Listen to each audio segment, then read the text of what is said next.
अगर हम ये कुरान किसी पहाड़ पर उतार देते तो तुम देखते कि वो हमारी हैबत से रेजा रेजा हो जाता। अल्लाह हमेशा सच कहता है। बिस्मिल्लाहिर्रहमानिर्रहीम। लोगो, जो चीज़ें ज़मीन में हलाल तैयब हैं वे खाओ और शैतान के कदमों पर न चलो, वह तुम्हारा खुला दुश्मन है। वह तो तुमको बुराई और बेहयाई ही के काम करने को कहता है, और यह भी कि खुदा के बारे में ऐसी बातें कहो जिनका तुम्हें कुछ भी इल्म नहीं। ये वाली जो बातें हैं मैंने आपको बताया था कि ये खुली और साफ तौर पर आयतें इशारा कर रही हैं कि ईसा मसीह जो है उनके लिए ईसाई कहते हैं कि ये खुदा के बेटे हैं। अल्लाह ताला कहता है कि जिस बात का तुम्हें इल्म ना हो तुम उसे मत कहा करो। एक उनके कहने का अंदाज किसी भी इंसान के जहन में बैठ ही नहीं सकता है अगर वो सलीमुल फित्र है। सलीमुल फित्र से सलीमुल फित्र अच्छी समझ वाला। सलीम मीन्स सीधा और फितरत मीन्स समझ। अच्छा, हाँ, सीधा समझ। हाँ, सही समझ वाले के जहन में ये बैठ ही नहीं सकता है। यहां तो नहीं, पाकिस्तान में कई ईसाई लड़कियां और लड़के जो हैं उनसे जब पूछा गया कि आपने इस्लाम क्यों कबूल किया, आपने ईसाइयत क्यों छोड़ दी, तो वो कहती हैं कि इस्लाम की ये सबसे पहली बात मुझे बेहतरीन लगती है कि वो सबको पर्दे में रहने को कहता है, और ये मुझे बड़ा बढ़िया लगता है। और दूसरी, मुझे ईसाइयत छोड़ने का ये सबसे बड़ा कारण बना कि मुझे समझे में नहीं आता था कि ईसाई जब मैं थी तो मुझे कहा जाता था कि 3 खुदा है। कौन कौन कौन 3? एक ऊपर बैठा परमेश्वर, और नीचे ईसा मसीह, और तीसरा जिब्राइल। फिर नहीं समझ में आता था तो वो समझाते थे कि ऊपर बैठा परमेश्वर, नीचे ईसा मसीह और तीसरा मरियम। ये तीनों हैं। तो ये समझे में नहीं आता था कि वो जो ऊपर परमेश्वर है उसी परमेश्वर को वो कहते हैं कि वो नीचे आया ईसा मसीह के रूप में। तो जब वो ईसा मसीह के रूप में आया तो फिर परमेश्वर का पुत्र कैसे बन गया? ये देखिए सवाल। हाँ, वो सारे ईसा मसीह कहते हैं कि ईसा मसीह बेटा। अच्छा, ईसा मसीह का ईसा मसीह जो है वो अल्लाह के बेटे हैं। तो वो कहती थी कि मुझे समझे में नहीं आता था कि जो इतने बड़े ओहदा पर था, बाप के ओहदे पर था, फिर वो बेटा बन गया। जो ख्याल था वो इसलिए बना था कि मुझे ईसाइयत की कभी समझ नहीं आई थी। देखें कि आप खुदा को भी बेटा खुदा माना जाता था, उन्हीं को इनका बेटा माना जाता था। तो काफ़ी कंफ्यूज थी मैं इस बात से। काफ़ी देर चर्च जाते रहे हैं और कुछ समझ नहीं आती रही है इस बारे में। यही हाल तो हिंदुइज्म का है कि वो कहते हैं क्या, वो कहते हैं कि अवतार लेकर के आए हैं, यही परमात्मा थे, अब ये अवतार लेकर के चले आए।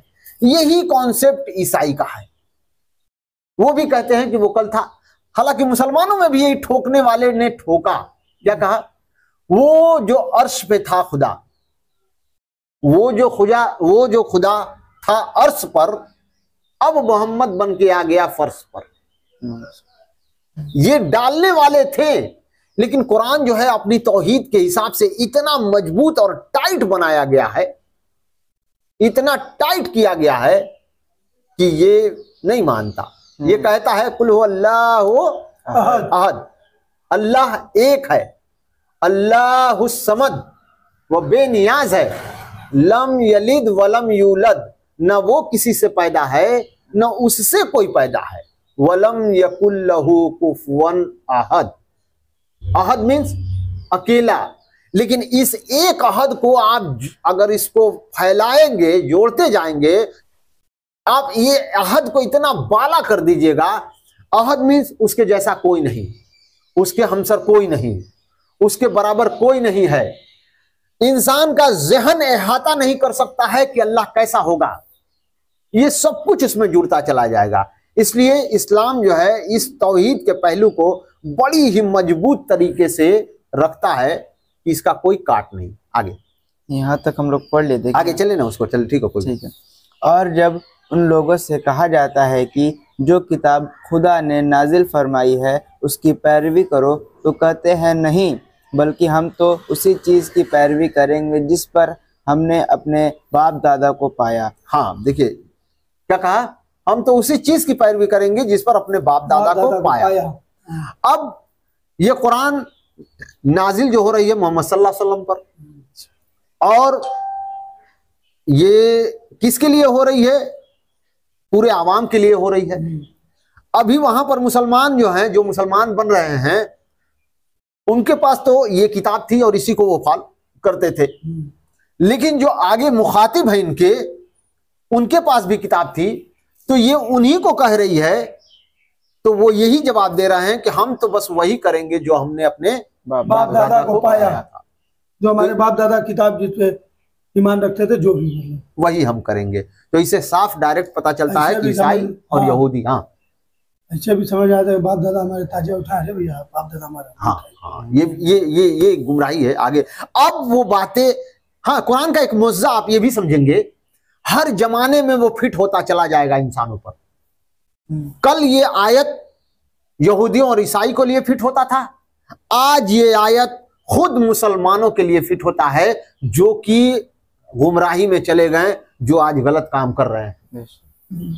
कुरान हर जमाने में अपना एक अलग पोजीशन रखता चला जाता है, इसीलिए कुरान कयामत तक के लिए इंसानों के लिए दिया गया है। आगे, भला अगरचे उनके बाप दादा न कुछ समझते हो और न सीधे रास्ते पर हो, तब भी उन्हीं की पैरवी किए जाएंगे। जो लोग काफिर हैं, उनकी मिसाल उस शख्स की सी है जो किसी ऐसी चीज को आवाज दे जो पुकार और आवाज के सिवा कुछ सुन न सके। हाँ, देखिए, ये उस जमाने की बात है, लेकिन आज देखिए आप, जैसे आपने कहा कि ताजिया बना करके रख करके सामने, और लोग वहां मन्नत क्या मानते हैं कि हमें औलाद हो जाए। इस बात की नफी अल्लाह ताला करता है, कहता है कि तुम उसके सामने कह रहे हो जो कुछ सुन ही नहीं सकता है। तुम अपने हाथों से कोई एक चीज बनाते हो और कहते हो कि ये खुदा है। कैसा खुदा है कि अगर उसके सामने से मक्खी कोई चीज भी उठा करके लेके चली जाए तो उसके पास इतनी भी ताकत नहीं कि उसे पकड़ ले और उससे अपना सामान छीन ले। ये कुरान हर जमाने में आपको सीधा रास्ता दिखाता चला जाएगा, बशर्ते आप इसको अपना रहनुमा बना ले। आगे, ये बहरे हैं, गूंगे हैं, अंधे हैं कि कुछ समझ ही नहीं सकते। ए ईमान वालो, जो पाकीज़ा चीज़ें हमने तुमको अता फरमाई है उनको खाओ, और अगर खुदा ही के बंदे हो तो उसकी नेमतों का शुक्र भी अदा करो। उसने तुम पर मरा हुआ जानवर और लहू और सूअर का गोश्त और जिस चीज पर खुदा के सिवा किसी और का नाम पुकारा जाए हराम कर दिया है। बेशक, हाँ, जो नाचार हो जाए बशर्ते कि खुदा की नाफरमानी न करें और ज़रूरत की हद से बाहर न निकल जाए, उस पर कुछ गुनाह नहीं। बेशक खुदा बख्शने वाला और रहम करने वाला है। जो लोग खुदा की किताब से उन आयतों और हिदायतों को जो उसने नाजिल फरमाई है छिपाते और उनके बदले थोड़ी सी कीमत यानी दुनिया का फ़ायदा हासिल करते हैं, वे अपने पेटों में सिर्फ आग भरते हैं। ऐसे लोगों से खुदा क़यामत के दिन न कलाम करेगा और न उसको गुनाहों से पाक करेगा, और उनके लिए दुख देने वाला अजाब है। बस, न कलाम करेगा और न उनको पाक करेगा। कलाम न बात करेगा, अच्छा, और ना ही उनको पाक करेगा। अब ये जान लीजिए, पाक नहीं करेगा। जन्नत एक ऐसी जगह है कि उसमें सिर्फ पाके लोग जइबे करेंगे। आपके दिल में, हाँ, आपके दिल में नहीं होगा वो तो सीधी बात है कि जहन्नम में रहेगी, जो भी रही जहन्नम में। तो अल्लाह ताला ये कहता है कि जो भी उनके दिल में, जब ईमान लाता है इंसान कि अल्लाह ताला मैंने अपनी जो भी गुनाह थी उसको तौबा किया और मैं ईमान लाता हूँ कि तू ही अल्लाह है, तू ही माबूद बरहक है, और मैंने माना कि अल्लाह के रसूल सल्लल्लाहु अलैहि वसल्लम अल्लाह के बंदे और उसके रसूल हैं। जब ये लाता है तो अल्लाह ताला कहता है कि मैं उसको उसकी गंदगी से पाक कर दूंगा कल क़यामत के दिन, उसके गुनाहों को सवाब में बदल दूंगा। ये अल्लाह की क्वालिटी है कि जो उधर लपकेगा उसको अल्लाह ताला पाक कर देगा। अब जब वो पाक हो जाएगा तो अल्लाह ताला ने कहा कि फी असहाबुल जन्नह हुम फीहा खालिदून, अब वो हमेशा हमेशा के लिए जन्नत में रहेंगे। इंसान का मेयार क्या है? इंसान जहां से निकला है वो दौड़ रहा है किस लिए? जन्नत में जाने के लिए। हाँ, अब उसको जन्नत में जाने के लिए जगह जगह पे उसको अल्लाह ताला इंडिकेशन देता चला जा रहा है कि देखो ऐसे चलोगे, ऐसे चलोगे, ऐसे चलोगे, यहाँ चलोगे, वैसे चलोगे, वहां तुम पहुंच जाओगे। जैसे आप वीडियो गेम देखते हैं, उस वीडियो गेम में आखिरी स्टेज पर पहुंचने के लिए उसे बीच बीच में इंडिकेशन दिया जाता है कि तुम ये ले लो, ये ले लो, ये पॉइंट ले लो, वहां से चल लो, ऐसे कर लो, तो तुम आखिरी स्टेज पर पहुंच जाओगे। यही वो चीज है कुरान। अगर इसको आप इसकी हिदायत पर चलते रहेंगे, इसके बताए हुए रास्ते पर चलते रहेंगे, जैसे तो, कि एक भूल भुलैया हो गया, हाँ, उसके अगर इसी के रास्ते पे चलेंगे उसमें तो पार कर लेंगे, अगर इसके अलावा नहीं चलेंगे तो कभी उसके अंदर हमेशा फंसे रह जाएंगे। हाँ, इसमें कोई शक नहीं है कि अल्लाह ताला ने कहा कि लोगों सुन लो, जिसने इस कुरान के अलावा कहीं से भी रास्ता ढूंढने की कोशिश की मैं गुमराह कर दूंगा। गुमराह कौन कर रहा है? अल्लाह। यानी वो जो गेम का प्लानर है, वो गेम प्लानर कह रहा है कि मैं तुम्हें रास्ता ही नहीं दूंगा और तुम्हें तबाह कर दूंगा। और फिर कहा आगे उसी में क्या कि जिसने कुरान की दावत दी, यानी वो तो खुद रास्ते पर जा रहा है और अपने साथ, यानी कि जो भी नबी आता है वो पहला दावत देता है इंसान को और फिर अपने साथ जो है उसको लेता है, तो वो भी आखिरी स्टेज यानी जन्नत तक पहुंच जाएंगे। वहां तक पहुंचने का एक ही रास्ता, वो क्या है? कुरान को थाना। आगे, ये वह लोग हैं जिन्हें न हिदायत छोड़कर गुमराही और बख्शिश छोड़कर अजाब खरीदा, या जहन्नम की आग को कैसा बर्दाश्त कर सकते हैं। अल्लाह की पनाह, इस बात को जरा सा गौर करें। अल्लाह ताला इंसान को याद दिलाना चाह रहा है कि ऐ लोगों, तुमने क्या खरीदा? मेरी हिदायत जब तेरे पास पहुंची थी तो तूने इससे इनकार किया। हिदायत को छोड़ करके क्या खरीदा? गुमराही। जहन्नम को कैसे बर्दाश्त करोगे? इस बात को जरा सा गौर करना चाहिए कि आदमी के जहन में यह डाला गया है कि वो थोड़ी सी देर के लिए डाला जाएगा फिर निकाल लिया जाएगा। ये हमारे जहन में नहीं, ये यहूदी और ईसाई सबके जहन में ये बात डाली गई थी। अल्लाह ताला यहां पर आगे भी बताएगा कि तुम जो कहते हो कि हम कुछ देर के लिए जहन्नम में डाले जाएंगे फिर निकाल लिए जाएंगे, तो अल्लाह कहता है कि कहीं वादा है, लिखवाए उखवाए हो तुम लोग कहीं पेपर और साइन कराए हो कि हाँ हम इसको कराएंगे, ये अल्लाह ने वादा किया है कि हम डालेंगे और निकाल लेंगे, ऐसा नहीं। और फिर कहा कि तुम बर्दाश्त कैसे कर सकते हो? चलो बर्दाश्त कर लो, 1 मिनट जो है अपना हाथ यूं करो और लाइटर ऐसे लगा दो। 1 मिनट लगा सकता है इंसान? एक माचिस तिली नहीं रख पाएगा, लाइटर तो बहुत बड़ी बात है। तो अब जब कुछ सेकंड के लिए तुम हाथ ऊपर नहीं डाल सकते हो तो तुम्हारा इस बात के लिए दिल कैसे कायल कर सकता है कि तुम जहन्नम में डाले जाओगे, जहां का आग जो है वो यहां से 70 गुना ज्यादा है। तो इस बात की तरफ इशारा अल्लाह ताला करता है। मतलब कि कोई मुसलमान है, मतलब वो नमाज नहीं पढ़ रहा है, तो अगर जहन्नम में जाएगा तो हमेशा के लिए जहन्नम में रहेगा। इस बात पर बात करने के लिए मना किया गया है। हाँ, क्योंकि आप जब एग्जाम में बैठे हो तो आप अगर ये सोचते रहो कि फलाना ना लिखा था वो तो फेल, और वो ना लिखा था वो तो फेल, हाउ ओके पास तो पेंसिल लेना फेल, हाउ उताजे लेना फेल, तो आपने गिनतीये में अपना 2 घंटा बिता दिया। इसी को कहा कि हिदायत छोड़ करके गुमराही खरीदी, दूसरे ही के चक्कर में तुम पड़े रह गए। वो ये व्यवस्था अल्लाह का है कि उसे कितना देर कहां कैसे रखेगा। जैसे हम अपनी बात कर रहे हैं, तो अपनी ही बातों को मैं ये बता रहा हूं। किसी को निकालेंगे नहीं उसमें, जब हम ही को निकालेंगे नहीं अगर हम चलेगा तो उसमें। ये बात आप अपने जहन से एक बार सोचें कि मैं एग्जाम में कुछ ना लिखूं और ख्वाहिश ये रखूं अपने टीचर से कि टीचर क्या आप हमको निकाल नहीं सकते हैं। ये कैसी ख्वाहिश है आपकी? जरा सा आप सोचिए। क्या कहा अल्लाह ताला ने? हिदायत छोड़कर गुमराही खरीदी। हिदायत मीन्स क्या? सही बात छोड़ करके तुमने इस बात को खरीदा कि हम अगर कह दें कि माट साहब हम बड़ी गरीब आदमी है, हमके निकाल दा, तो मास्टर क्या पास कर देगा? अरे तो और फेल करी, क्या हो सकेला भाई। अब अल्लाह बेहतर जाता है इसमें। आप अच्छा नहीं, अब ये ज़हन में आप मत रखें। आपको शैतान इस भुलवावे में डाल रहा है कि आप कुछ भी नहीं करेंगे तो अल्लाह बड़ा गफूर रहीम है। 70 माह से ज्यादा प्यार करना, 70 माह से ज्यादा प्यार करना है। साल भर तक हम तो पढ़ाई लिखा, टीचर नहीं पूछेगा तुमसे कि हम साल भर तक तोरे यहाँ घसीटली का है। हाँ, स्कूल में चिल्ला चिल्ला के पढ़ाई ली। 365 दिन में आवत लिया तो तोरे हाथ पर सटका नहीं देता लिया, पीछे सटका नहीं देता लिया।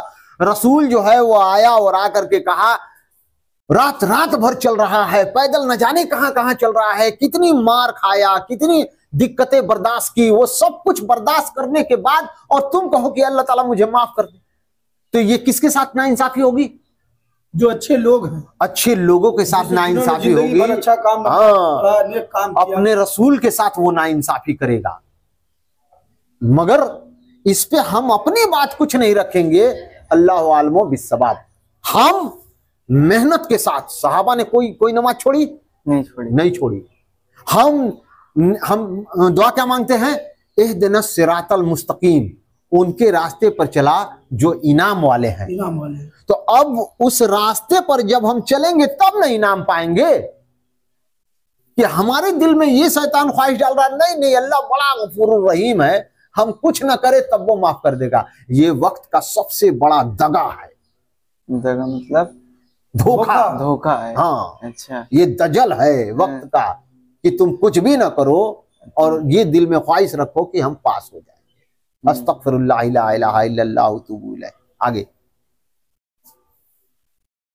यह इसलिए कि खुदा ने किताब सच्चाई के साथ नाजिल फरमाई और जिन लोगों ने इस किताब में इख्तिलाफ किया वे जिद में आकर नेकी से दूर हो गए। हाँ, इख्तिलाफ मतलब एक दूसरे की बातों को काटना। हम नहीं मानते हैं आपकी बात। अच्छा, ये बात। अब ये जितनी बुराई थी वो सब आपको यहूदी और ईसाई से जोड़ा जा रहा है, लेकिन आज ये ठीक मुसलमानों से जोड़ना आपको पड़ेगा। कैसे? जो देवबंदी है वो बरेली की बात नहीं मानते, जो बरेली है देवबंदी की बात नहीं मानते, अहले हदीस है वो उनकी बात नहीं माने, शिया सुन्नी की बात नहीं मानते। वो इख्तिलाफ मतलब जिद में आकर के जी। अब जैसे अब जैसे ये देखिए, जिद किसने किया था सबसे पहले? शैतान ने किया था। जो ही आपने जिद किया क्यों आप गड़बड़ा गए। साहबा भी अपनी बातों में जिद करते थे, लेकिन जब उनके सामने कुरान की आयत और अल्लाह के रसूल की सुन्नत रखी जाती थी वो तुरंत तौबा करते थे और सरेंडर करते थे। इस जिद की दो बातें मैं रखता चलूं आगे, तब समझ में आए। बात यूं थी कि आप सल्लल्लाहु अलैहि वसल्लम जो है इंतकाल कर चुके थे। आप सल्लल्लाहु अलैहि वसल्लम इंतकाल कर चुके थे। उमर फारूक रजी अल्लाह ताला अन्हु को जब ये बात पता चली, वो आए और तलवार निकाल करके कहा कि अगर कोई व्यक्ति कह दिया कि आप सल्लल्लाहु अलैहि वसल्लम इंतकाल किए हैं, गर्दन काट दूंगा। और वो थे ही इतने जलाली कि फिर उनके पास कोई बोलने वाला उनसे नहीं। ये कहते हुए फिर रहे थे कि तब तक अबू बकर सिद्दीक रजी अल्लाह ताला अन्हु आ गए और आ करके अम्मा आयशा के हुजराए मुबारक में गए। उसी हुजरे में आप सल्लल्लाहु अलैहि वसल्लम का जो है मतलब इंतकाल हुआ था। वो जो है माथा चुमा आप सल्लल्लाहु अलैहि वसल्लम का और बाहर आकर के उन्होंने कहा कि लोगों, आज मोहम्मद सल्लल्लाहु अलैहि वसल्लम हमें छोड़ गए। उन्होंने कुरान की एक आयत पढ़ी। कौन? वो आयत यह है कि ऐ लोगों, अगर तुम्हारे नबी मर जाएं या मारे जाएं तो क्या तुम दीन से फिर जाओगे? अगर तुम ऐसा करोगे तो बेशक तुमने अपना घाटा किया। यह कुरान की आयत सुनते ही उमर रजी अल्लाह ताला अन्हु दोनों पैरों को बल घुटने पर गिर गए और उन्होंने कहा अल्लाहु अकबर, ये कुरान की आयत मुझे क्यों नहीं याद रही। यानी कि जब उनको कुरान से समझाया गया तो उन्होंने तुरंत ही उस बात को मान लिया। ठीक है? कुरान किसी पहाड़ पर उतार देते तो तुम देखते कि वो हमारी हैबत से रेजा रेजा हो जाता। अल्लाह हमेशा सच कहता है।